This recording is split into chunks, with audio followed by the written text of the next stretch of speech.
Aproveitando vocês em pé, por favor, abram as Bíblias. Mateus 14. Mateus capítulo 14, nós vamos ler os versículos 15 até o versículo 18. Mateus 14, 15 até o 18. Enquanto você acha aí, eu quero glorificar a Deus por essa oportunidade de estar aqui mais uma vez. Como o pastor Pablo falou, eu estive aqui em janeiro, foi uma bênção. E eu quero louvar a Deus pela sua vida, você que está aqui, ao pastor Elias, minha gratidão também, aos pastores da igreja, aos coordenadores da escola, meu amigo Pablo, amigo já de um certo tempo, né? A gente já, quando passa de alguns anos, a gente resolve falar certo tempo, né? Pablo já é meu amigo de algum tempo, não dá nem para falar que ele está com cabelos brancos, né? Ele é esperto nesse sentido. Então é um prazer estar com vocês aqui, meu irmão, prazer te rever, Deus abençoe. Eu tenho uma palavra de Deus ao seu coração para esses dias, e deixa eu dizer uma coisa aos irmãos. Eu havia me preparado, eu preparei 4 aulas que estão aí nessa apostila, e eu vou seguir com vocês assim como eu fiz em janeiro. Quem esteve aqui em janeiro comigo naquele dia? Então, mais ou menos sabe como é que vai ser, né? Quem não esteve aqui, bota o cinto de segurança, a gente vai dar umas aceleradas aí. Então, eu vou fazer agora de manhã essas 2 primeiras aulas que estão aí, na apostila de vocês, eu só não lembro a página, quem tiver a página aí, fala, 9? Quem está a página? O meu texto aí é o líder e o desafio da pós-modernidade, dá-lhe voz de comer, é o tema. Quem está com, eu não lembro a página. 9, página 9, obrigado. Então, eu vou falar agora de manhã, essas aulas 1 e 2, e a aula 3 e 4, e amanhã, as aulas 1 e 2 agora, e as aulas 3 e 4 eu vou falar amanhã de manhã, porque hoje à noite eu quero trazer uma palavra especial de encorajamento ao líder. Porque às vezes na escola bíblica a gente vem já com o UFC ajeitado e bate até a medula do líder. Então eu queria que essa noite fosse uma noite de você tomar um remédio, um descanso, um Gatorade divino, amém? Então, quem acha que está precisando de um gás, de um abraço, um afago, fazer tipo uma clínica psicanalítica de Deus, você sentar aí, escutar e falar, e amém? Pode ser assim? Amém. Então, você pega aquele líder que está retorcido em casa, com raiva, não quis vir, traz ele, senta do lado aí e vai ser uma benção. Amém? Vamos lá, Mateus capítulo 14, versículos 15 até o versículo 18. Eu dei uma alongada aqui porque eu preciso muito que vocês leiam esse texto aí. Pensa com calma nesse texto aí. Um dos maiores problemas que nós temos na igreja evangélica brasileira é ler os textos bíblicos rápido demais. Às vezes a gente acha que o mais importante é o que o pregador vai falar. Não é. É o que a Bíblia tem a dizer. Simples assim. O pregador pode ler o texto bíblico, falar um monte de bobagem a vida inteira e acabar com a sua alma. O texto bíblico é o mais importante. Eu poderia tranquilamente só ficar lendo o texto bíblico durante 1h30, e isso salvaria a sua alma. Amém, irmãos? Presta atenção nesse texto. Primeiro, Jesus está na rua, ministrando a um monte de gente, uma multidão. O tempo passou, a multidão está com fome, Jesus está com os discípulos perto deles, cria um problema imenso aí. Dá uma olhada nesse texto, capítulo 14 de Mateus, a partir do versículo 15. Ao cair da tarde, os discípulos aproximaram-se dele, dizendo: o lugar é deserto, a hora já está avançada, manda embora a multidão. Aí está, despede a multidão. Eu gosto dessa versão aqui, manda embora as multidões, para que possam ir aos povoados comprar algo para comer. Jesus, porém, lhes disse: eles não precisam ir. Parem de mandar o povo embora. É o que Jesus está dizendo. Ou seja, se não tem pão na sua igreja, aí o povo vai embora mesmo. Para de mandar o povo embora. A culpa não é do povo, é de quem não tem o que dar. Está saindo gente da sua igreja porque está encontrando pão em outro lugar. Não tem pão lá, vai comer pipoca? Volta no texto. Eles não precisam ir embora. Vós mesmos dai-lhe de comer. 17. Então eles lhe disseram, temos aqui apenas, esse é o problema, apenas, só isso, Senhor, 5 pães e 2 peixes. E ele disse, trazei-o aqui. Amém, pode sentar.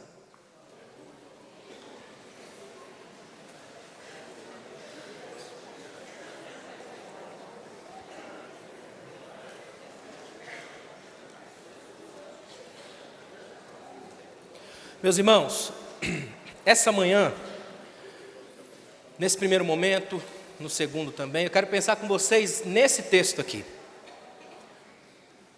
O tema que me foi passado para essa escola é o desafio da pós-modernidade, que é a área onde eu trabalho, onde eu transito, onde eu pesquiso. Eu sou um pesquisador de ciência das religiões, nessa área, linguagem da religião, teologia, esfera pública, o pensar o mundo lá fora. O que eu tenho pensado ultimamente é o grande desafio das múltiplas fomes. Eu queria muito que essa manhã alguma coisa em nós fosse despertado para esse olhar das fomes que o mundo tem.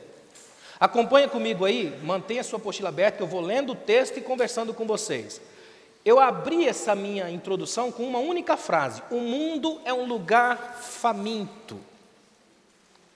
É por isso que um dia Jesus está passando, olha que interessante, Jesus está passando no lugar e ele sente fome. Uma das coisas mais lindas para mim do Jesus bíblico, o relato, a narrativa do Jesus bíblico, são esses pequenos pontos de necessidade que ele aponta à medida que anda. O texto bíblico poderia fazer uma espécie de edição dos textos de Jesus e no estilo das histórias em quadrinhos, mostrar só um Jesus destruindo poderes. Só que esse Jesus aqui é o contrário, ele é pontuado por pequenos momentos de necessidade. Um deles é a fome. Jesus está andando, está com fome, e de repente ele avista ao longe uma árvore frondosa, uma figueira, cheia de folhas. Ele fala então, ou seja, a figueira, olhe para mim, a figueira no Oriente Médio vem aquelas folhas primeiro, até por causa do sol, para depois o fruto, para que as folhas, o fruto seja já protegido do sol pelas folhas. A lógica que impera não dá para explicar por que as folhas vieram e os frutos não. Mas dá para saber que as folhas enchendo a figueira já colocava no imaginário popular da época que ela estava lotada de frutos. A lógica de Jesus aquela figueira tem tanta folha que deve estar lotada de fruto. Eu estou com fome, é o prato ideal. Encaixou-se a minha necessidade com a capacidade dela de oferecer o que eu preciso. Só que quando ele chega perto dela, ela não tem frutos. E Jesus seca ela. E isso espanta os discípulos, e eu entendo eles. O que os discípulos estão olhando naquele momento e nós esquecemos, é que na igreja, naqueles que estão envolvidos com Jesus, não há espaço para propaganda, se eu não tiver o que dar. A figueira tem toda uma equipe de marketing perfeito. Ela criou a fachada ideal. Ela mostra, ela tem mídia, ela tem um outdoor, aqui, folha demais, mas não tem fruto. Aí chega lá perto, frustra as expectativas dos necessitados. Nós vivemos a igreja brasileira hoje, o tempo da igreja com muitas folhas, muita propaganda, muita página na internet, muito oba-oba, muita festa, uma baianidade eclesiástica que faz festa o ano inteiro, mas não tem o que dar. Por isso temos pessoas esqueléticas, pálidas, morrendo nos cultos, porque nós temos propaganda, nós não temos fruto. Aí Charles Spurgeon, o príncipe dos pregadores, pregando sobre esse texto, ele disse: ah, figueira, quem dera que tu tivesses nascido lá longe, longe da estrada e do alcance de Jesus, porque o meu Senhor passou por baixo das tuas folhas, não tiveste o que dar para matar a fome do meu Deus. Aí ele para, e eu fico imaginando essa cena, pastor Pablo, imagina 5.000 pessoas naquele no Metropolitan lá em Londres, e ele bradando com aquela voz que poderosa que Spurgeon tinha, dizendo: e hoje, meus irmãos, se o Espírito do Senhor passasse e parasse debaixo de ti, com fome, há em ti alguma coisa para matar a fome de Deus? Não adianta subir aqui muito bem arrumado, bem vestido, falando bem. Às vezes é só folha, não tem fruto. Não adianta ter o melhor templo da cidade, todo bonitão, tudo de LED, uma top dos top. Às vezes é só folha, não tem fruto. Não adianta cantar muito, detonar, arrebentar, ter milhões de seguidores. Às vezes é só folha.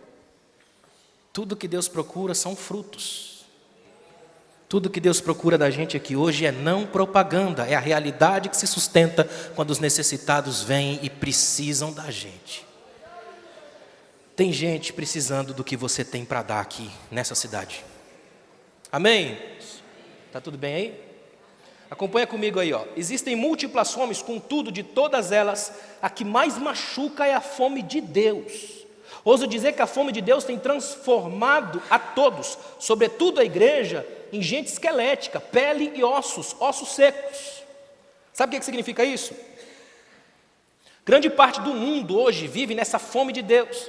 Só que quando ele entra nos templos, ele chega perto das pessoas, ele tem alguma aproximação com quem canta, prega, ministra, e ele percebe que essa fome dele não é satisfeita, ele seca cada vez mais. E aí a gente vive uma época onde a gente vai se tornando cada vez mais parte dos ossos secos, de gente que grita verdades que não alimentam mais em nenhum sentido, nem quem está falando, nem quem está ouvindo.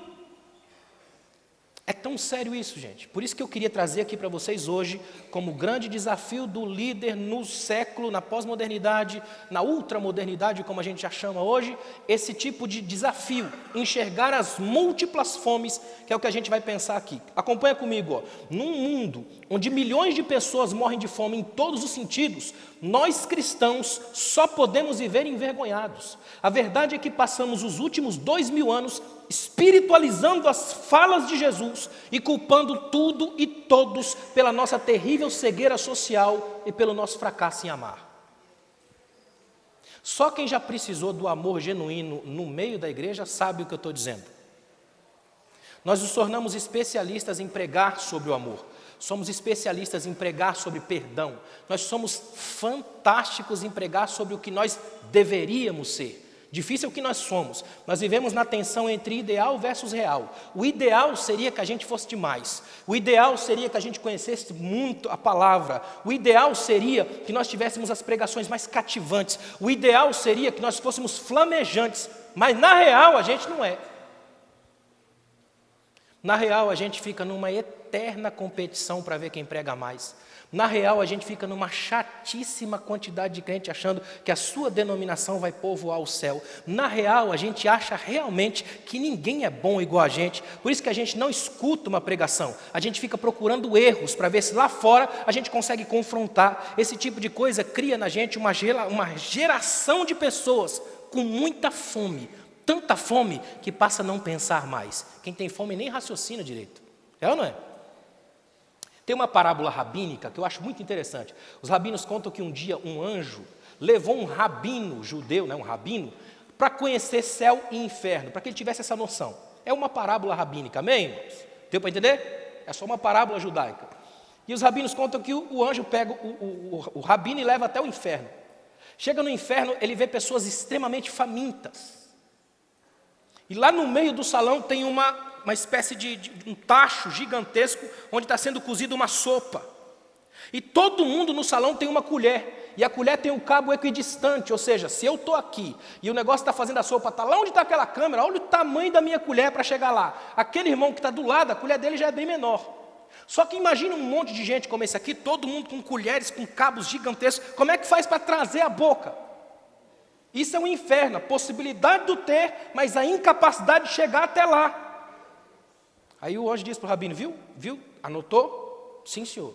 Vamos lá no céu. Leva no céu. Chega no céu, ele tem a mesma sala, o caldeirão, a comida sendo feita, as colheres. Só que está todo mundo comendo feliz, tranquilo, ninguém tem fome.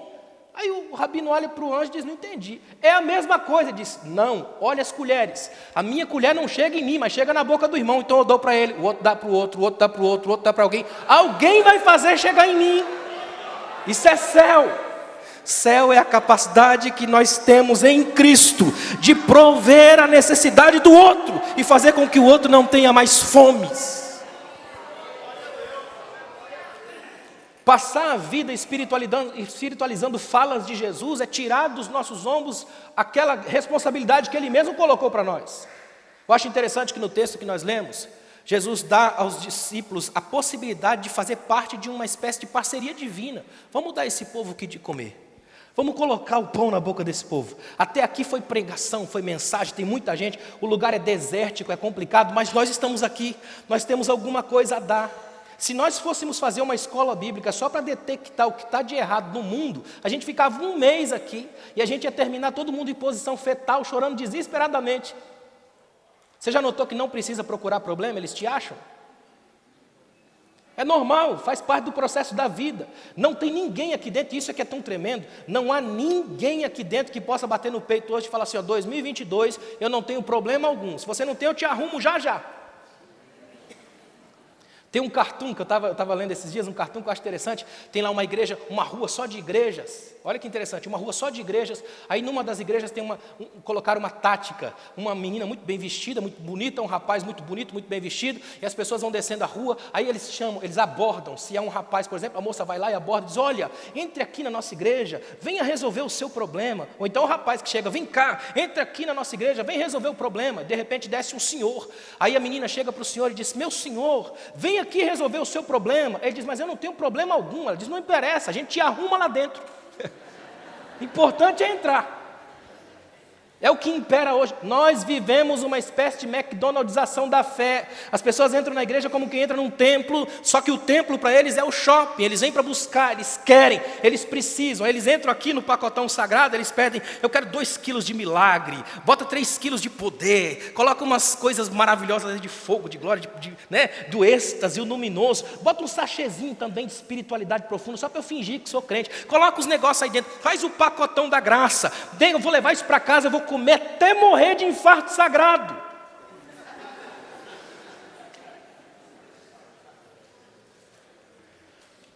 O mundo não precisa de uma igreja fazendo comidas artificiais. O mundo não precisa de marmitex da glória. O mundo não precisa de pastores e obreiros que sobem aqui e fingem que pregam para a igreja que finge que ouve. Como dizia Ian Bounds, homens mortos tiram dos sepulcros de suas almas sermões mortos, e sermões mortos matam.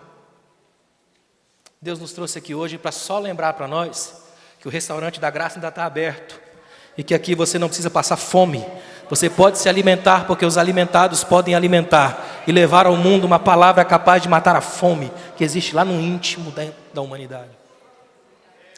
Acompanha comigo aí, ó. O texto que nós lemos aponta para um Deus que põe pão na boca dos famintos, mas faz isso através de nós. Presta atenção nisso aqui, ó. Uma das coisas mais incríveis desse texto é que o texto trabalha com essa perspectiva de Jesus. Ele coloca pão na boca dos famintos, só que ele não faz isso pessoalmente, faz através dos discípulos. Dá-lhe voz de comer, o que vocês têm aí? Traz para mim. Ou seja, a lógica de Jesus é, eu não vou aqui fazer tudo por vocês, estalar os dedos e produzir uma lógica mecânica de milagres, como numa linha de produção. O que eu quero é que vocês façam parte do problema, que vocês estejam lá fazendo diferença, que vocês usem aquilo que eu dei a vocês. Uma escritora americana fez uma oração que eu acho tão tremenda. Ela diz, Deus, a única coisa que te peço é que quando eu chegar no céu, na tua presença, eu quero chegar com as mãos completamente livres. E ela para dizendo assim, Deus, só para te agradecer, está vendo, Senhor? Todo o talento que o Senhor me deu, eu gastei tudo, eu usei tudo, eu não deixei nada, eu não guardei nada. O que o Senhor me deu, eu usei. E é por isso que eu estou aqui hoje, porque tudo que o Senhor me deu, eu gastei. Tem muita gente na igreja que tem talento, mas esconde, guarda, não usa. Por incrível que pareça, eu sei que vai soar estranho, mas eu tenho que dizer, nós temos muita gente na igreja com medo de Deus. Até porque durante muito tempo foi passado para nós um Deus muito estranho. Existe um Deus quase sequestrador em algumas igrejas. Vai fazer minha obra não? Vou matar seu tio, sua tia, seu pai. É ou não é? Você já vê Deus com a faca aqui no cara. Vai fazer não, meu servo? Vai fazer minha obra não? Espera aí. Quem foi que te disse que Deus precisa de você? Um Deus que precise é necessariamente um não Deus, porque ser Deus é, por definição, não precisar de nada.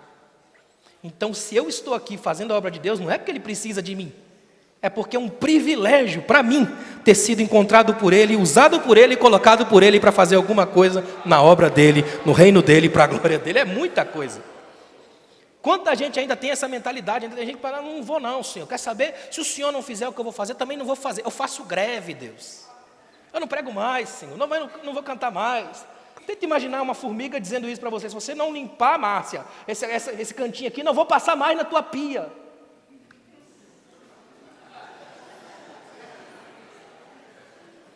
Se você não deixar um pouquinho assim de mel aqui, eu não venho mais na sua pia. Como é que alguém, montículo de pó, um simples pó, que se Deus tirar o ar que Ele soprou sobre você, o pó cai. Santo Agostinho dizia, até hoje é assim na história, quando o vento sopra, o pó levanta, cessa o vento, o pó cai. Se Deus tirar o vento, você só está aqui por graça, irmão. Você só está aqui pela graça. Pela graça sois salvos, isso não vem de vós, é dom de Deus, é pura graça. Você prega pela graça, você canta pela graça, você ora pela graça, você está de pé pela graça, tem uma manhã mais pela graça, você respira pela graça, seu coração bate pela graça, você casou pela graça, permanece casado pela graça, você está na igreja pela graça e só vai subir pela graça. É pura graça, pura graça.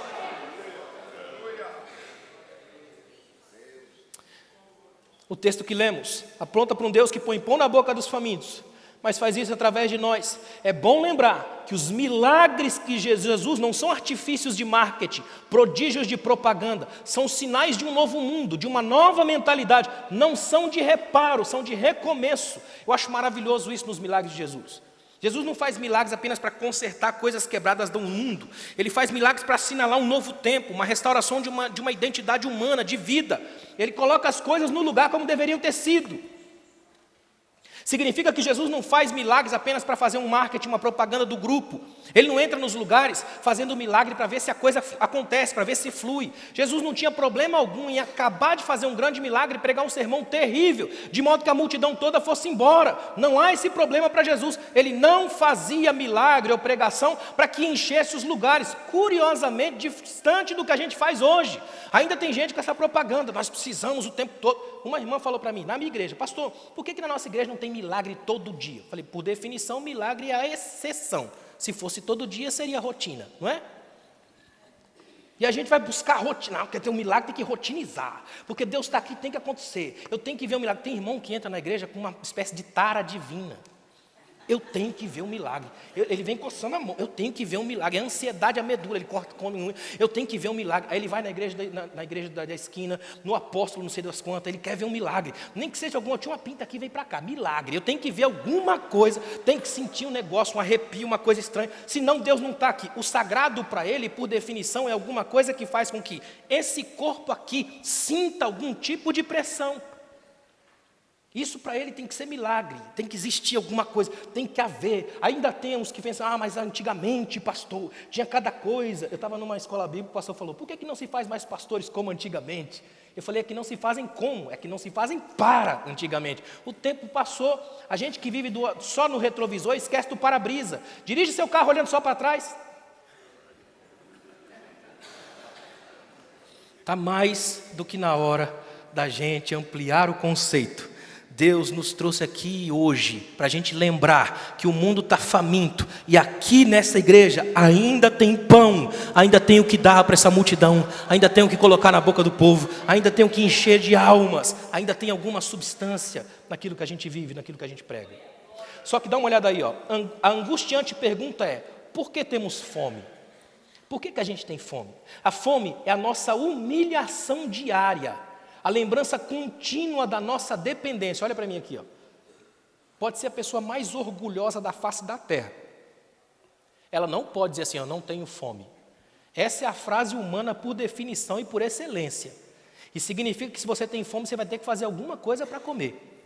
Salomão, no auge da sua capacidade intelectual, ele diz uma frase bonita. Ele diz assim, olha, para quem tem fome, até o amargo é doce. É ou não é?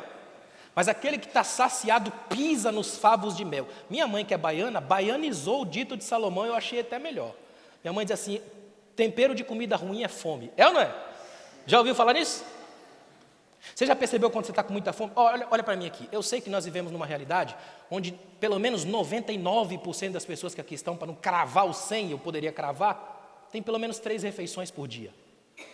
Café da manhã, almoço, jantar, sem falar as escapadas que a gente dá no meio dessas coisas aí. É ou não é?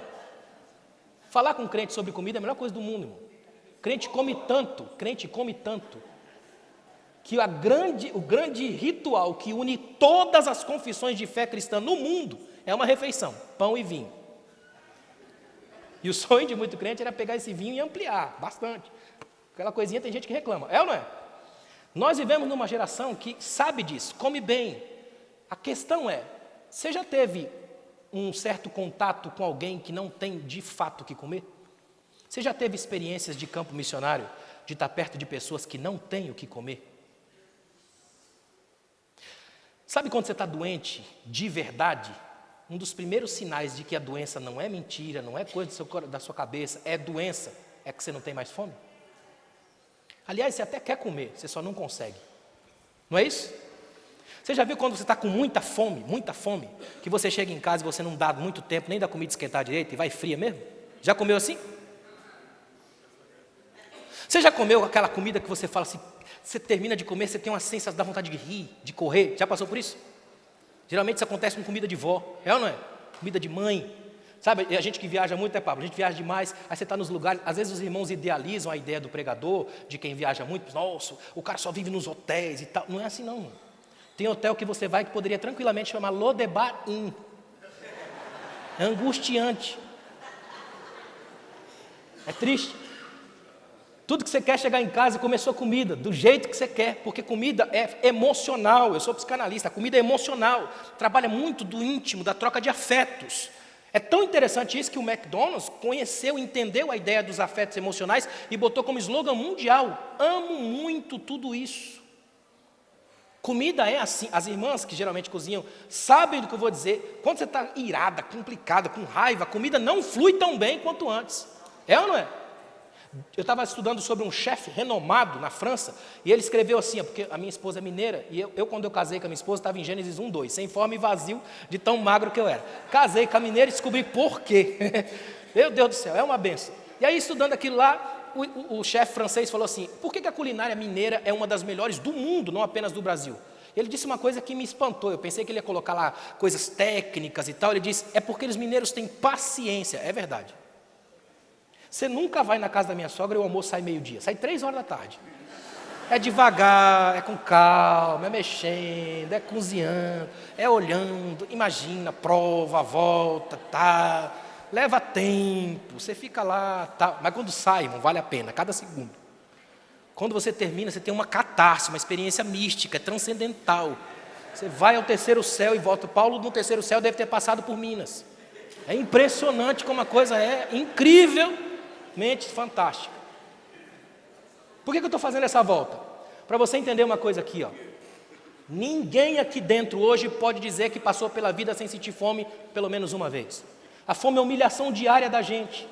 Aí, se eu perguntasse aqui numa lógica rápida, você com fome, o que é que você faz? Imediatamente, não precisa nem ser inteligente para dizer isso, você busca aquilo que sacia a sua fome, você busca comer, é assim ou não é? E por que muita gente só se alimenta no domingo à noite, espiritualmente falando? Como é que você consegue viver a semana inteira com fome? Como é que consegue ficar comendo porções de internet? Porque é raro alguém prestar atenção numa mensagem inteira na internet. Ele pega um pouquinho aqui, aí muda de canal, outro pouquinho lá, aí vai no Instagram, outro pouquinho ali, e quando chega no final ele não sabe o que ele comeu, porque ele comeu literalmente uma gororoba eclesiástica. Por isso que dá problema. Já viu aqueles irmãos que aparecem na igreja só no domingo mesmo, literalmente à noite? Claro que tem uns que trabalham, eu sei disso. Mas tem uns que literalmente são apenas, eles fazem parte da paisagem turística celestial. A tal ponto que as irmãs lá na porta falam, tudo bem, seja bem-vindo, qual é seu nome? Não, congrega aqui. Aí eu falo, foi mal, desculpa aí, entra aí. É assim ou não é? Ninguém sabe o nome do indivíduo. Isso quando ele não aparece só na ceia. Uma vez por mês o vampiro gospel vem beber sangue de Jesus. Como é que vive se não tem o que comer? Sabe o que é pior? Olhe para mim. Sabe o que é pior de tudo? Agora eu falo diretamente aos líderes. O pior de tudo é quando você tem lá na sua igreja gente fiel que vai, que busca, mas que permanece faminto, porque o que você está dando não alimenta mais. Porque nós temos um monte de líderes que não estão nem aí em se preparar, em procurar, em buscar alguma coisa. Você chega para ele e fala, irmão, vai ter escola bíblica lá na igreja, depois de tanto tempo de pandemia, a gente vai ter de novo uma escola bíblica. Ele fala, não precisa aprender mais nada, para mim o Espírito Santo dá. Perguntinha básica, o Espírito Santo faz acepção de pessoas, sim ou não? Sim ou não? Então por que eu tenho que me matar de estudar e o alecrim dourado ganha de graça? Pensa por um momento. Tem gente que está morrendo de fome e ele acha que ele é chefe, ele pode dar o que comer. Como? Olha no texto, a angustiante pergunta é: por que temos fome? A fome é a nossa humilhação diária, a lembrança contínua da nossa dependência. O pastor português Tiago Cavaco diz assim, há um conhecimento sobre nós mesmos que só é acessível através da fome. É por isso que o jejum confronta tanto. Você sabia que tem coisa sobre você que você só conhece quando tem fome? O nível da sua capacidade de resistência, por exemplo. É por isso que grandes partes dos místicos passam 30, 40 dias de jejum, porque dizem eles que depois de um determinado tempo de fome, o corpo e a consciência adquirem novas instâncias. Não sei nem se isso é comprovado, mas eles dizem. A ideia é, a fome revela algo sobre nós. Você já viu gente, por exemplo, que é uma maravilha, aquela irmã tremenda, aquele irmão espetacular, mas ele com fome é o Satanás, é ou não é? Você já teve gente assim que você fala, irmão, você não fala comigo, esse irmão aí quando está com fome, só a graça do Cordeiro. Imagina pedir aconselhamento para um pastor que é assim, por volta de 10 para o meio-dia, porque os irmãos não marcam a hora para chegar, é ou não é? 10 para o meio-dia, cheguei atrasado, irmão, eu quero agora falar, imagina. E não tem problema nisso, olha para mim, eu não estou dizendo que você está em pecado não, o que eu estou dizendo é que a fome revela algo sobre você. Ela vai dizer alguma coisa da gente, ela vai dizer como que a gente reage em tempo de necessidade, como é que a gente se comporta em relação ao outro. A fome diz para nós, na nossa cara, que a gente não é tudo isso. A fome grita para a gente independência. A fome vai dizer para você assim, se você não abrir mão do orgulho, do ego e correr atrás para satisfazer tua fome, você vai morrer. Você não é tudo isso, não consegue fazer nada sozinho, você precisa. Irmãos, é aí que entra o dado espiritual da coisa. A igreja é exatamente isso. Aqui só mata a fome quem quebra o orgulho. Quem vem para cá senta e ouve. Quem vem para cá e glorifica. Quem vem para cá e recebe. Quem vem para cá estuda e ora e busca e sabe que do céu desce um pão capaz de matar as múltiplas fomes do ser. Aqueles irmãos que vivem de gourmetização celestial morrem de fome. É tipo assim, não, eu não vou lá naquela igreja lá porque lá ninguém prega. É gourmet gospel. Ele só quer ir onde tem uma coisa mais sofisticada. Tão sofisticada que ele não consegue entender, nem tem acesso, então morre de fome. Porque uma ele não come, na outra não pode comer, morre de fome. Vocês já perceberam como nos últimos anos, com o avanço das medicinas, principalmente na área da nutrição, nutrologia, a gente começou a descobrir alergias relacionadas à comida que a gente nem sabia que tinha? Anotaram isso? Passei meu filho num negócio lá, meu filho tinha tanta alergia que eu falei, nunca mais meu filho vai comer na vida. Não pode nada, isso é complicado, aquilo é complicado, porque aí mexe numa outra coisa, que mexe na outra. Ou seja, humanamente falando, a gente, entre aspas, é o que come. Aí vem a fé cristã e revoluciona tremendamente o ato de comer com um Deus que chega para você em plena mesa e diz assim, querem fazer parte de mim? Quero. Comam a minha carne e bebam o meu sangue.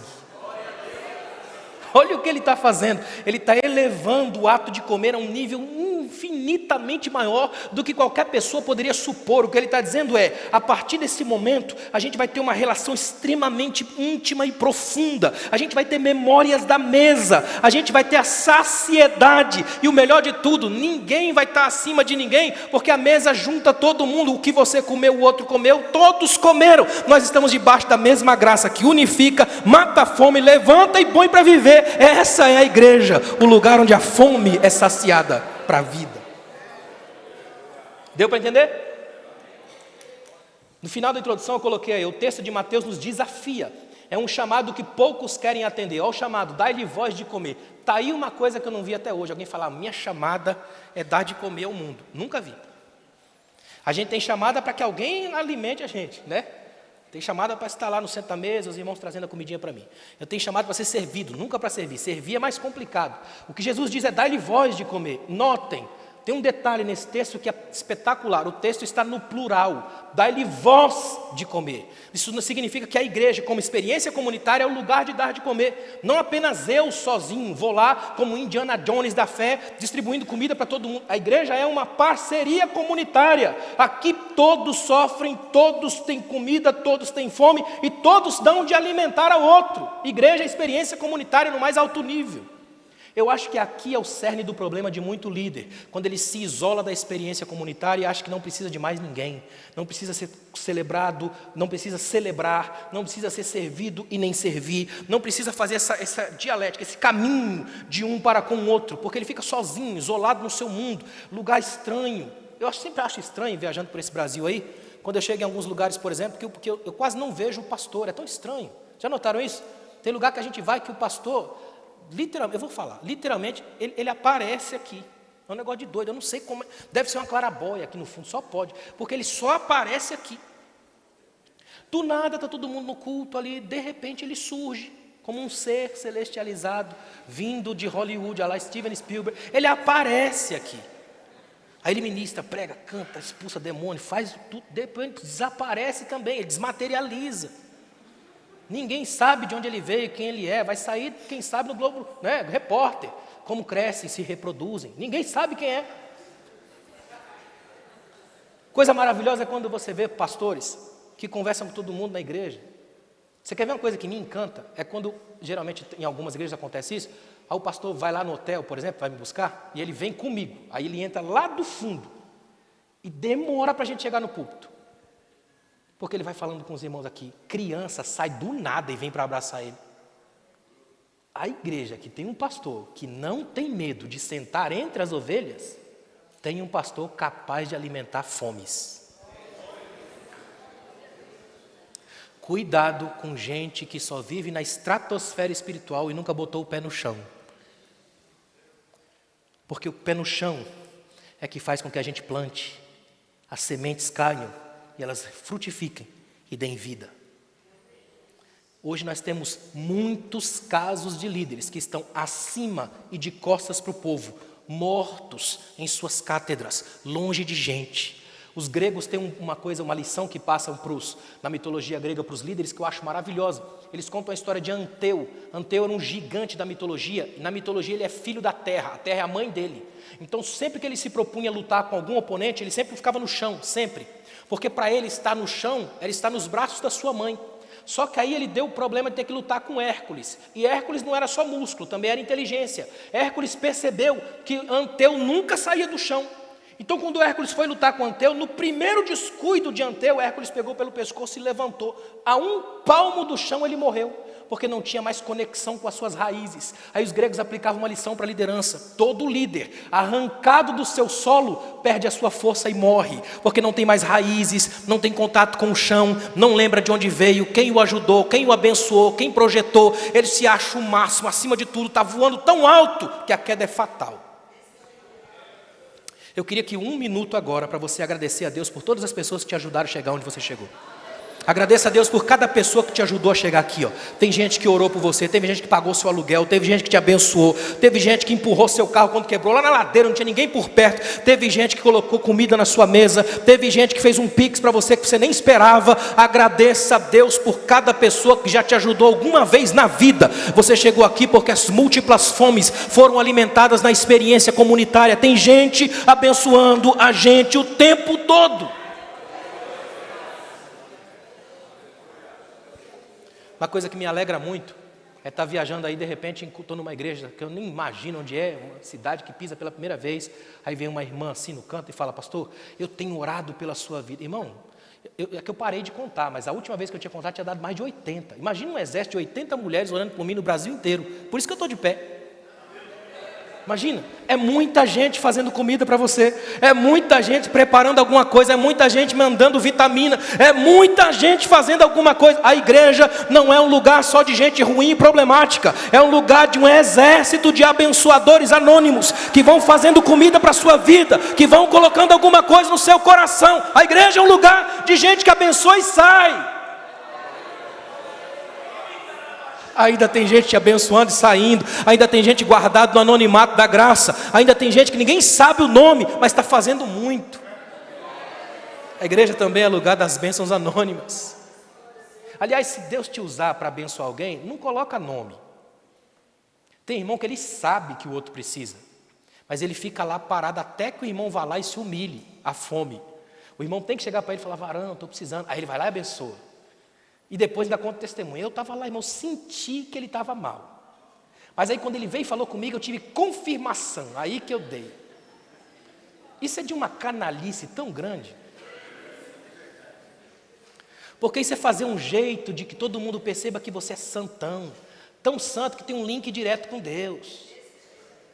E que tipo, Deus é quase o gerente da sua conta bancária. Então ele ajuda ou não, sabe? Ele autoriza ou não o saque. Irmão, só abençoa e sai. Espera o melhor momento, quando termina o culto, que ninguém está vendo ninguém, abençoa, bota no bolso do irmão e vaza, para ninguém te achar. Quem precisa te achar já sabe. Nunca te perdeu de vista, sabe exatamente quem você é, produziu todo o processo para chegar até aqui. Escute o que eu vou dizer a vocês. Na Bíblia, a definição de prosperidade não é acúmulo, é distribuição. Quanto mais Deus te dá, mais sabe que não vai parar em você, é geracional. Essa coisa vai fluir, vai atingir todo mundo, experiência comunitária na veia. Deus te dá porque sabe que você permite fluir. Se Deus te dá e morre aí, é mar morto, tudo que cai lá fica. Quer ver? Acompanha comigo aqui, ó. Eu quero refletir com vocês nessa aula e na outra também, sobre esses 3 tipos de fome que assolam a humanidade em pleno século XXI, tornando-se um desafio gigantesco, principalmente para os líderes. O primeiro, fome de pão, e eu botei aí, ó, ninguém come dinheiro. Imagina isso aqui, ó, olha para mim, imagina, você com muita fome. Você vai lá, pega uma nota de R$100, aquela azul, pega aquela oncinha de 50, enrola as duas, mete no molho e come. Já fez isso alguma vez? Você já pegou uma notinha daquela de 200, que quase ninguém vê, botou uma azeitona no meio e comeu? Faz sentido para você? Pois tem muita gente que o sonho é fazer isso, de modo metafórico. Se come dinheiro, se empanturra de dinheiro, de coisa. Você sabia que tem gente, por exemplo, que é rico, mas ele não consegue usufruir daquilo que tem, ele vive com sapato furado, cara de miséria. Você vai na casa dele porque você tem que ir, que ele nunca te convida, você tem que ir. Você vai na casa dele, a comida é pior que tem, tudo quebradinho, destruído. Ele sempre tem uma reclamação da economia do mundo. O miserável morre, a esposa fica sem nada, porque nem a senha ela tem do banco. Aí tem que mover céus e terra do jurídico da igreja para descobrir a senha do miserável. O cara morreu rico. Já aconteceu vários casos, estou falando de casos, os pastores que andam nos bastidores pastorais sabem disso. Tem vários casos disso. Há muita gente que tudo que elas querem na vida é se alimentar de dinheiro. John Wesley escreveu assim, ó, sempre que o dinheiro chega no meu bolso eu gasto, antes que ele ache o caminho do meu coração. Se ele achar, está morto. Se quiser gastar, tem livro lá fora. Essa eu não ia deixar passar, né? É de Deus. Olha só, dá uma olhada comigo aí, ó. A fome de pão é universal e histórica. A grande oração que Jesus nos ensinou ainda reverbera a petição, o pão nosso de cada dia dá-nos hoje. Olha para mim, imagina que Jesus vai ensinar os discípulos a orar, na única vez praticamente na Bíblia que os discípulos fizeram uma pergunta assim, um pedido fantástico, Senhor, ensina a gente a orar. Você já parou para pensar nisso aqui? Ó? Judeu é povo que ora desde que nasceu. Judeu tem tanta oração que tem um aplicativo em Israel para as orações do dia. É oração que não acaba mais. Ou seja, quando um grupo de judeus pedem para Jesus, ensina a gente a orar, não estão pedindo uma oração a mais para botar num catálogo já sufocante de orações. É que eles viram em Jesus um jeito tão fantástico de orar que eles pediram, ensina a gente a fazer do teu jeito. O jeito que o Senhor faz é diferente do nosso. O nosso é tudo técnico, decorado, complicado, empoeirado, tradicional demais. E tudo que é tradicional demais é complicado. Yaroslav Pelikan escreveu que a tradição ela é bonita, porque ela é a fé viva dos que já morreram. Mas o tradicionalismo é a fé morta de quem ainda vive. Os discípulos chegam para Jesus, ensina a gente a orar isso aí, deixa a gente fazer do teu jeito. No meio da oração que ele ensina, uma oração tão tremenda, ele começa com um desejo. Você sabia que a oração de Jesus, que ele ensina para os discípulos, já começa com um desejo dele, é ser desejante. Ou seja, olha o desejo, ele diz, quando vocês forem orar, vocês orem assim, ó, Pai Nosso, só que o Pai era dele. De quem era o Pai? Dele. Só que o desejo dele é tão grande que ele está dizendo assim, a única coisa que eu quero é que vocês chamem de vocês o Pai que é só meu, eu deixo. Quando vocês forem orar, vocês falam assim, ó, Pai Nosso, agora a gente é irmão. A oração muda a relação. Até um certo momento é relação de distância, a gente tem que orar para o Pai dele. Agora se a gente estiver orando com ele, o Pai já não é só dele, agora é nosso. Mudou o processo, houve um ajuntamento ao invés de um afastamento. Orem, porque o meu desejo é que vocês chamem de vocês o Pai que é meu. No meio da oração ele vai pedir a comida, o pão nosso de cada dia nos dá hoje. Sabe o que é incrível? Jesus só pode dizer isso aqui nesse nível, o pão nosso nos dai hoje, pedindo para o Pai, porque Jesus quebrou a lógica satânica lá na tentação. A lógica satânica na tentação é, já que você tem poder e pode fazer, transforme as pedras em pães. Jesus diz não, ele rejeita, e por vários motivos, mas um só serve para mim aqui hoje. Jesus rejeita transformar pedras em pães, porque ele não queria ter um pão a quem não pudesse agradecer. Eu não posso agradecer ao Pai, porque esse eu fiz, agora não, eu não vou fazer, eu só vou agradecer qualquer pão que eu tiver, porque ele vai vir do meu Pai. Então já que o pão que vem para mim vem do meu Pai, vocês podem pedir ao Pai de vocês, que agora é nosso, que ele vai dar. Eu não vou transformar pedras em pães, porque eu não vou poder agradecer. Imagina, agradecer a quem se fui eu que fiz? Agradecer a quem se eu manipulei poderes? Agradecer a quem se eu alterei situações? Pior, como é que eu vou partir da gratidão se o que eu fiz foi produto direto de uma intenção sugestionada do inferno? Não há gratidão no inferno. A lógica de Jesus é: só posso agradecer e orar porque eu disse não às lógicas de poder do inferno. Escute o que eu vou dizer a você: a igreja só agradece quando ela não é mais mantida por lógicas infernais. Aqui não é poder, aqui não é ódio, aqui não é fúria, aqui é graça, é abraço, é aproximação, é comunhão, é celebração. Quando isso acontece, gratidão brota naturalmente. Igreja é lugar de gratidão. Olha que tremendo. Fome de pão é múltipla em todos os níveis. Eu coloquei aí, ó, pão de farinha e pão de abraço. Os dois alimentam e a sua ausência pode matar. Não adianta nada a gente fazer uma campanha maravilhosa, cheia de coisa, levar quilos e mais quilos e toneladas de alimento para as pessoas, se a gente entrega de longe. Esses dias eu vi uma cena tão esquisita nas internets da vida, nem lembro onde foi, na internet da vida, um indivíduo entregando uma sacolinha assim de mantimentos para alguém, aí vem o pobre, com a mão suja de pobre, do lugar de pobre, e toca. Imediatamente acho que a mão da menina pegou na mão da influencer, né? E aí ela já saiu de lado, já limpando, e não tem como você não tirar, já está todo mundo gravando, filmando. É assim que funciona. Quando você simplesmente quer fazer alguma coisa pela lógica do poder, você até faz, mas não é divino, não é sagrado. Escute uma coisa aqui, ó. O mundo não precisa entender o evangelho para fazer o que a gente faz. O mundo pode fazer coisas para o social muito melhor do que a igreja, e faz. O mundo pode distribuir cesta básica com muito mais propriedade do que a igreja. O mundo pode construir casas para as pessoas com muito mais propriedade do que a igreja. O mundo pode fazer qualquer coisa que a igreja faz. A única coisa que o mundo não pode fazer é oferecer a graça. Isso não consegue nunca. Porque aí quando entra a graça muda tudo. Aí a gente não oferece para ser aplaudido, a gente oferece e sai de cena, porque toda a honra e toda a glória é do Deus que já tirou a gente de lá, e por isso colocou a gente de pé para oferecer alguma coisa. Muda tudo. Dá uma olhada aí, ó. Os discípulos percebem a multidão faminta e apresentam a sua solução. Dá uma olhada. Despede-os, manda embora. O texto tem uma denúncia implícita. Os discípulos já tinham seu lanche reservado. Olha o versículo 17. Olha o versículo 17, ó. Então eles disseram: temos aqui apenas 5 pães e 2 peixes. Sentiram-se apenas levemente constrangidos de comer diante dos olhos de uma multidão faminta. Então despede-os e resolve o nosso problema. Olha para mim aqui, ó. Imagina nesse momento, Jesus chega para os discípulos, porque ele está ali pregando, terminou de pregar, aquela multidão, aquele monte de gente, os discípulos dão uma olhada ao redor. Eu acho interessante o olhar de perspectiva. Os discípulos dão uma olhada ao redor, quem sabe procurando o Starbucks da vida, aí dá aquela olhada, não tem nada, não tem um restaurante self-service, nada. Os discípulos olham, chegam perto de Jesus: Senhor, vem aqui no cantinho. Reunião de obreiro. Né? Protocolo do caos. O discípulo chega no canto: Senhor, o senhor já viu onde é que a gente está?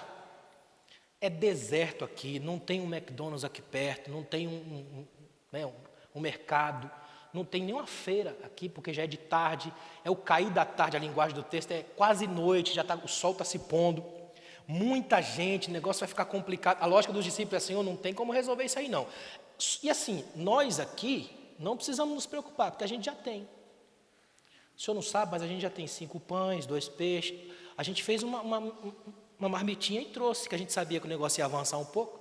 Então a gente se preparou, Senhor. A gente tem a nossa jantinha pronta. A Marmitex veio junto. Alguém trouxe, Senhor. Está aqui. A gente pediu um Uber celestial, né, um iFood. Chegou, Senhor. A gente está com o negocinho guardadinho aqui. 5 pães e 2 peixes.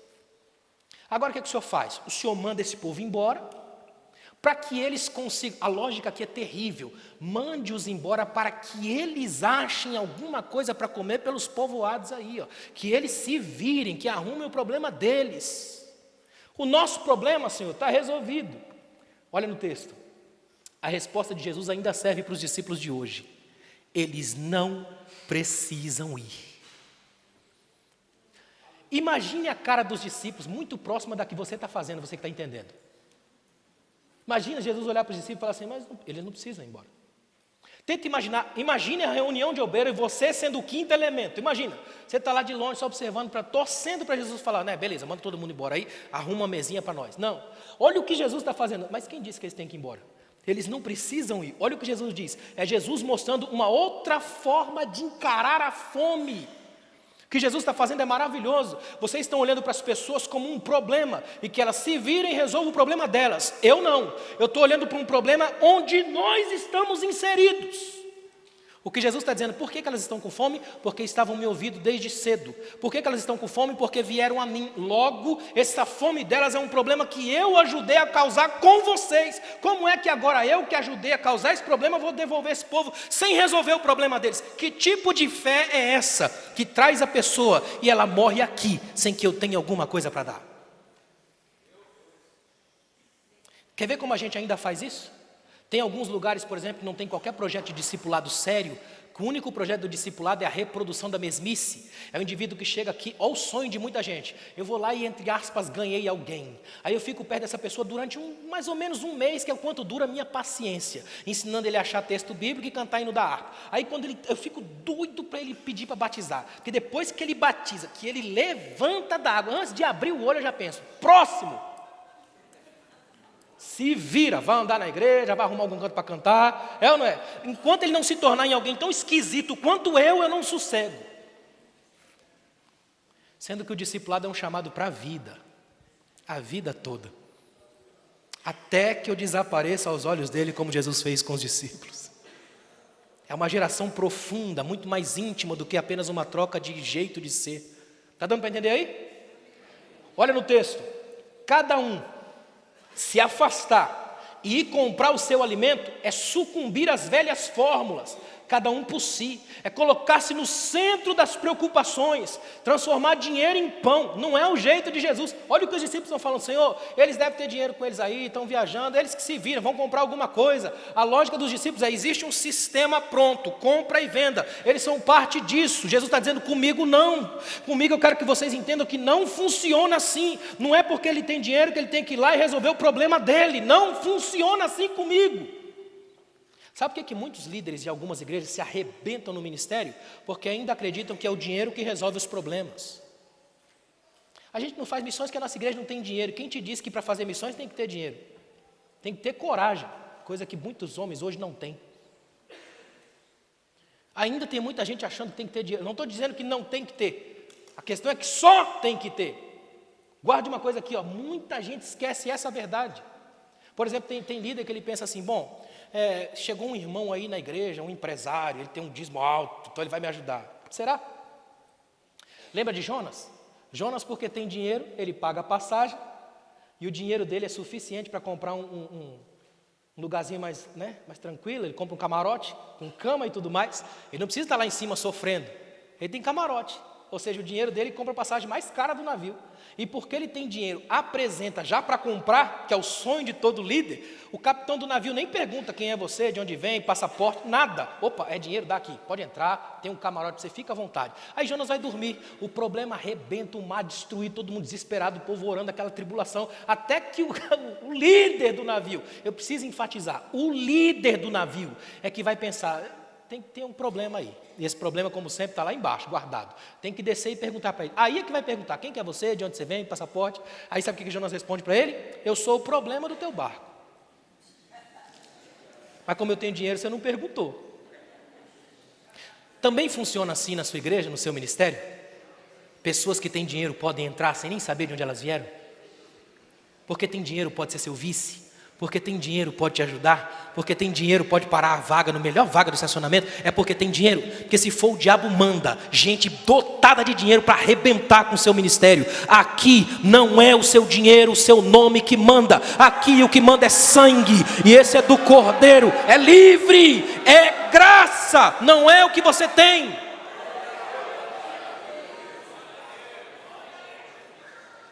Toda igreja da face da terra tem uma família que acha que manda em Deus só porque está lá desde que Noé saiu da arca. Quero que você lembre que aqui não funciona assim, é reino. E no reino de Deus Ele coloca, Ele tira, Ele levanta, Ele derruba, Ele mata, Ele faz viver. Ele é o Senhor, não é o seu dinheiro. Olha no texto aí, ó, a ordem é desafiadora, irmãos, é um desafio de Jesus, ó. Dai-lhe voz de comer.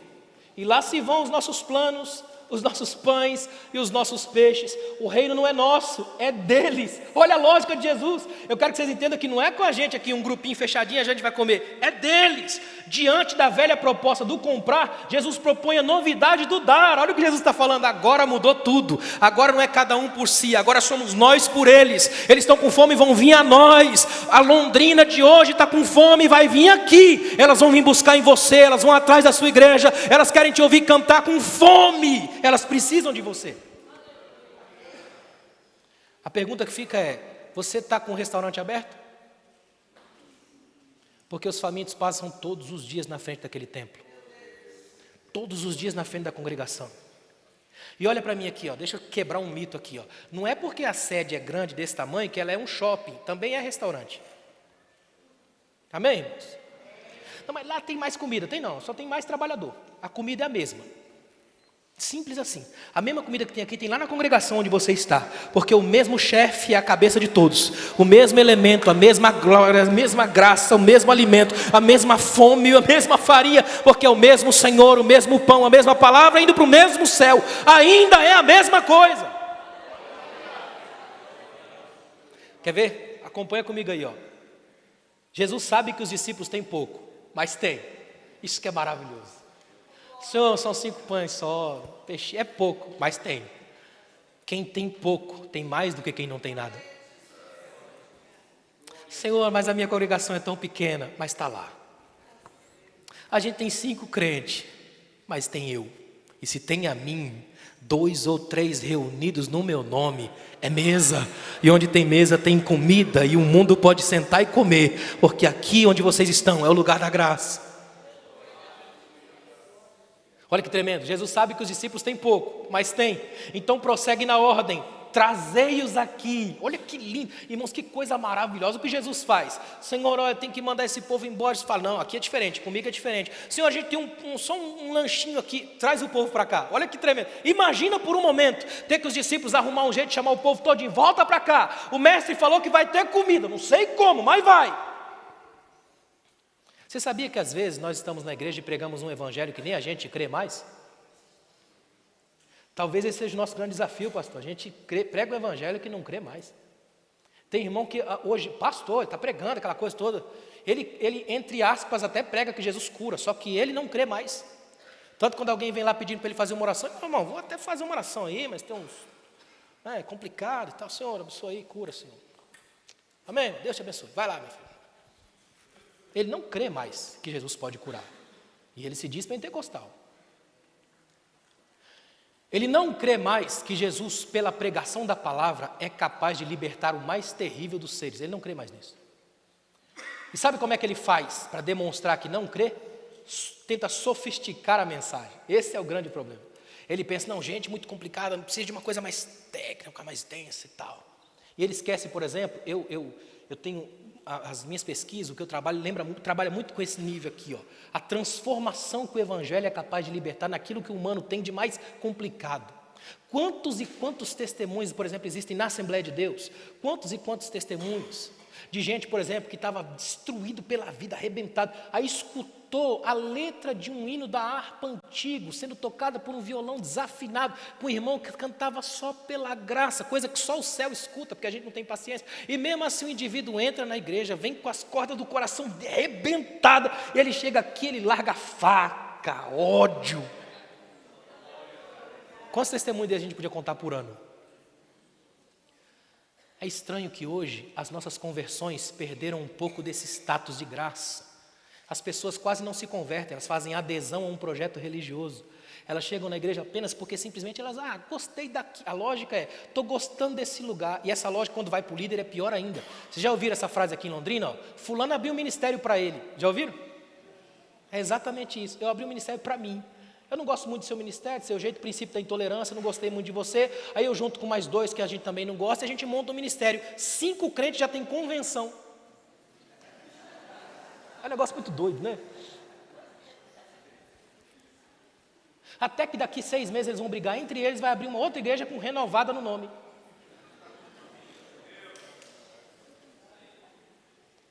Ou seja, é gente brigando por um caroço de feijão. Dinheiro não vai matar a fome. Quer ver uma coisa? Acompanha comigo. Olha que tremendo. Jesus sabe que os discípulos têm pouco, mas têm. Então ele prossegue na ordem desafiadora. Trazei-os aqui.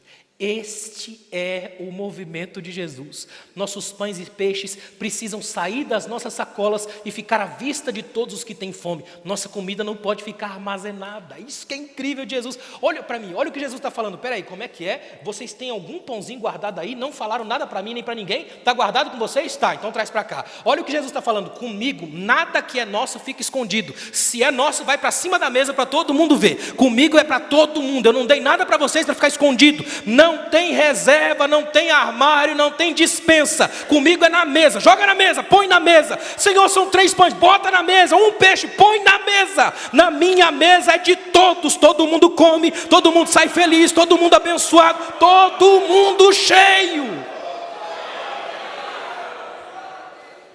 Sabe o talento que Deus te deu? Traz para a mesa.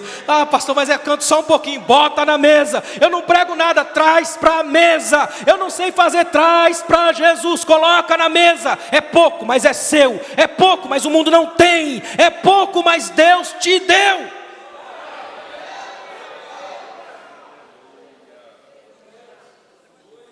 A gente tem uma mania terrível de criminalizar ou diminuir o que é do outro. É um negócio esquisito demais isso. Eu tenho um amigo que é pastor na Itália, e ele contou para mim, é muito legal. É um cara que trabalhou comigo durante muito tempo nas faculdades de teologia. Eu fiz o casamento dele, inclusive. Olha que legal. Um dia ele contou para mim assim, ligou para mim e falou, cara, tem que te contar um negócio que aconteceu comigo. Eu preciso te contar. Falei, conta. Ele falou que estava na igreja dele, terça-feira, lá na Itália, chegou, dobrou o joelho para orar. Do lado dele um irmão. E o irmão estava orando isso aqui. Olha o que o irmão estava orando. Senhor, me leva para o céu, Senhor. Deixa eu entrar no céu. Nem que seja para ficar na cozinha. Aí ele falou que olhou, ele contando para mim. Falou, cara, na hora eu comecei a desorar a oração do irmão. Conflito de orações. Ele falou assim, eu falei, Senhor, não leva mal não, Senhor. Isso aí é problema meu, eu sou o líder dele, estou ensinando errado. Olha o que ele está orando, Senhor. E começou a desorar a oração do irmão. Aí ele falou para mim. Ele falou assim, ele me chama assim, mestre, na hora que Deus falou comigo, aí ele parou no telefone, eu senti que ele chorou, né? Ele disse para mim, eu nunca vi Deus falar comigo como ele disse naquele dia. Ele falou, porque naquele dia eu tive medo de Deus. Falei, então foi Deus mesmo. Porque toda vez que Deus aparece na Bíblia, pode observar que ele causa algum temor. Se Deus apareceu na sua casa, tudo foram flores, cuidado com esse Deus. O diabo sabe muito bem disfarçar de santo. De repente, ele disse que sentiu quando Deus falou tão profundamente no coração dele, que ele teve a sensação de que iria cair para trás. Imagina, eu estou numa igreja pentecostal, eu acho. Vocês acreditam nisso? Experiências com o sagrado? Eu sou cientista da religião, mas acredito na experiência do sagrado. O sagrado é maravilhoso. Ele disse que quando ele sentiu que ia cair para trás, ele escutou Deus falar ao ouvido dele, silêncio, ele está orando para mim. Não é para você, é para mim. Se não tiver uma cozinha, eu faço uma. É para mim, não é para você. Você não manda nele, você não é o dono dele, você não está com ele, você não é o Deus dele, você não morreu por ele, não ressurgiu por ele, ele é meu.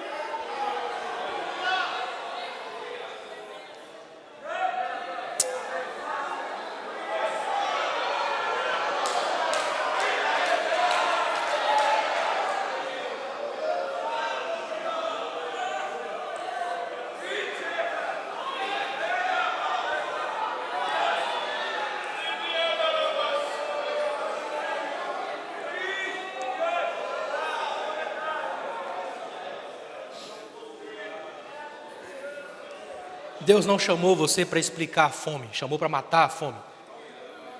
Não precisa explicar a fome, só mata a fome. Não precisa explicar por que o outro sofre, só sofra junto. Paulo não pediu para explicar porque os que choram, choram, só mandou chorar junto. Alegrai com os que se alegrem, chorem com os que choram. O nome disso é inteligência emocional. Você tem que reagir à emoção correta. Se você chorar com quem sorriu, você está doente. É preciso chorar com quem chora, sorrir com quem sorri. A lógica de Deus é maravilhosa. Espelhamento de sensações. Olhe para o outro e não se perceba, perceba o outro. Ele tem fome, mas eu não interessa, bota as suas coisas na mesa. Deus quer que o que Ele te deu sirva para matar a fome de uma multidão. Olha que tremendo, compartilhar o pouco que temos com aqueles que nada têm, é o reino de Deus tornado visível, abrindo um novo tempo e chamando à existência um novo mundo. Reino de Deus é isso, trazer para a vida aquilo que a gente prega nos púlpitos, tirar da nossa sacolinha miserável e jogar na mesa, à vista de todos. Você quer ver uma coisa que é angustiante? Tem um negócio que mexe demais comigo, que me dá raiva, literalmente, é quando eu vejo um grupo de crentes profundamente individualista. Quer ver? Minha mãe conta uma história que um rapaz lá onde eu sou nascido e criado na zona sul de São Paulo, e na minha época era muito barra pesada, hoje melhorou muito. E tem uma irmã lá da igreja que o filho dela foi morto por um dos traficantes do lugar. O moleque tomou 16 tiros. No meio do velório, imagina a cena, uma irmã da igreja sofrendo, ciclo de oração, o filho da irmã lá destruído, detonado de tiro, entra uma outra irmã e fala, bem feito, quem mandou não seguir Jesus? Se o cristão, o cristianismo que você diz professar, te faz rir da dor do outro, você está profundamente endemoniado. É por isso que tem pouco crente que gosta de escola bíblica e escola dominical, porque esses cultos são cultos de exorcização de falsas teologias. Eu costumo chamar culto de ensino bíblico de culto de doutrina, né? Só que o culto de doutrina eu costumo chamar de literalmente culto de libertação. Esse é o culto de libertação, porque ele abre a mente. Porque o pior dos demônios não é aquele que joga o indivíduo no chão, é aquele que disfarça de crente, usa o microfone e manipula sensações. Por isso é tão importante a gente libertar aqui hoje. Quando você encontrar alguém chorando, chore junto. E se transforme no lenço de Deus para secar aquelas lágrimas. Quando você encontrar alguém com fome, reparta o que tem, é pouco, bota na mesa. Na mão de Deus isso vira muita coisa. Olha o que eu botei aí, ó. A lógica do reino é essa, pão abençoado, olha que tremendo. Olha a lógica do reino, pão abençoado, pão partido, pão distribuído e pão multiplicado. Nunca estocado, armazenado ou escondido, nunca. Porque se isso ficar armazenado ou escondido, a lógica é dinheiro, é guardar para não ter problema lá na frente. A igreja é o contrário, irmãos. A igreja é o lugar onde a gente coloca na mesa, à disposição de todo mundo, para ser gasto no reino. Olha que tremendo. É o pão que mata a fome, não o dinheiro ou as falsas promessas. Não adianta nada a gente ter toda aquela promessa, toda aquela coisa, se a gente não tiver aqui dentro o desejo de permitir que o outro coma do que Deus colocou na mesa da gente.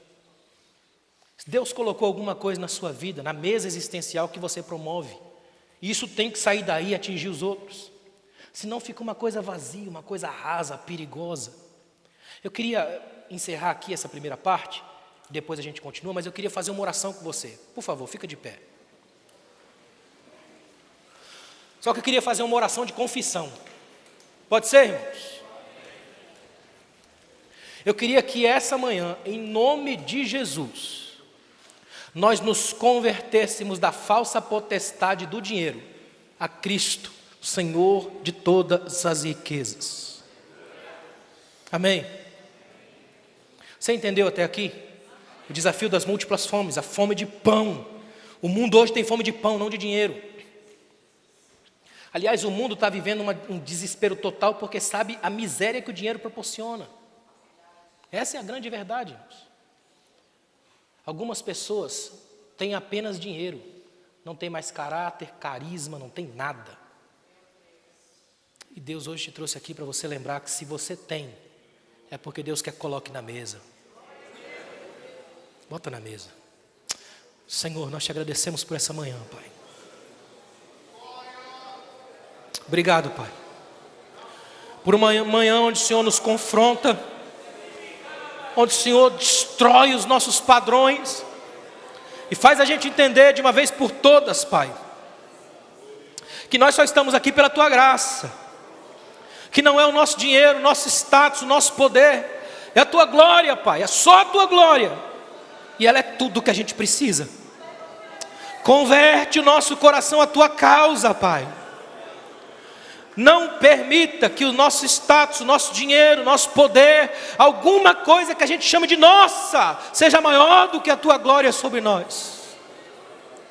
Que essa igreja seja o restaurante aberto da graça, que as pessoas entrem aqui, participem da Tua glória e que sintam as fomes do reino, e que entrando aqui tenha fartura, Pai. Que ninguém saia deste templo se sentindo raquítico, tremendo de fome, mas cheio da Tua graça, saciados de uma comida que nunca empanturra ninguém, mas que salva e que gera peso de vida eterna. Obrigado, Senhor, por essa manhã, em nome de Jesus. Em nome de Jesus.